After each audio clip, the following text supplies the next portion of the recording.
नमस्कार साथियों, आज मैं आप सभी के समक्ष तुलसीदास जी द्वारा रचित हनुमान चालीसा के दोहों का अर्थ बताने जा रहा हूँ। श्री गुरु चरण सरोज रज निजमन मुकुर सुधार, बरनउँ रघुवर विमल जसु जो दायक फलचार।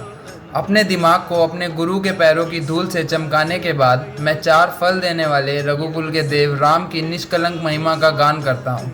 चालीसा यानी 40 छंदों वाली कविता। हालांकि हनुमान चालीसा में 43 छंद हैं।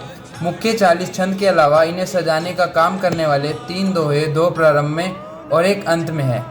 वैसे तो यूँ तो हमेशा हिंदू धर्म में माना जाता है कि जिस तरह ईंट, लकड़ी और पत्थर से मंदिर बनाया जा सकता है, उसी तरह छंद और शब्दों और कविता के प्रयोग से मन में भी मंदिर बना सकते हैं। इस छंद में मन को दर्पण, जो कि संसार की एक छाया को दिखाता है। इस छंद में कहा गया है कि हमें लगता है हम असल दुनिया से जुड़े हुए हैं, जबकि असल में हम मन दर्पण में दिख रही दुनिया की छाया से जुड़े होते हैं। हम जानते हैं कि शीशा यदि गंदा होगा तो दुनिया भी गंदी हो दिखेगी, और इसीलिए हमें उसे साफ करना होगा। और सफाई की जाती है गुरु के पाँवों की धूल से।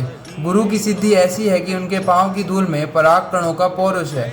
हमारे दूषित मन दर्पण का सामना राम की शुद्धि और उनकी महिमा से होता है। राम जो उन 4 फलों के दाता हैं जिससे मानव जीवन का उद्धार होता है, वो 4 फल धर्म, अर्थ, काम और मोक्ष हैं।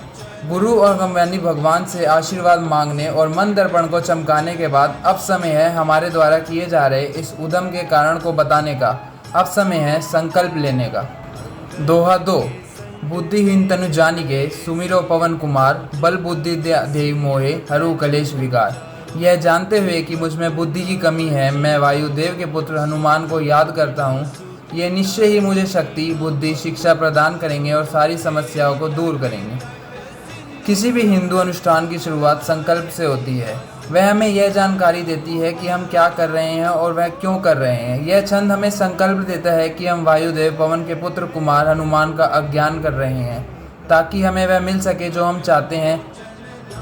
बगैर बुद्धि का ज्ञान हमें दुनियादार होने से रोकता है। बगैर ज्ञान की बुद्धि हमें छोटी सोच वाला कृपमंडूक बनाती है। ज्ञान अनंत और असीम होता है, और हिंदू धर्म में ईश्वर इसी अनंत ज्ञान का स्वरूप। हम हनुमान जी से अपनी समस्या को दूर किए जाने की प्रार्थना भी करते हैं। समस्या जो हमारे दिमाग को परेशान करती है, अर्थात कलेश, और समस्या जो हमारे शरीर को परेशान करती है, अर्थात विकार। साधारण भाषा में कलेश का अर्थ किसी तरह की दिक्कत होता है, लेकिन संस्कृत में कलेश वासना, काम, गुस्सा, क्रोध, अभिमान, मद, जुनून, राग, शत्रुता, द्वेष, ईर्ष्या, मत्सर जैसी समस्याओं की उस मानसिक जड़ को बताता है। इस दोहे में हम अपना परिचय देते हैं। गुरु और प्रभु के प्रति श्रद्धा अर्पण करते हुए हम अपनी इच्छा बताने के बाद श्री हनुमान से बस इतना कहते हैं कि निश्चय ही मुझे शक्ति, बुद्धि और शिक्षा प्रदान करें और सारी समस्याओं को दूर करें।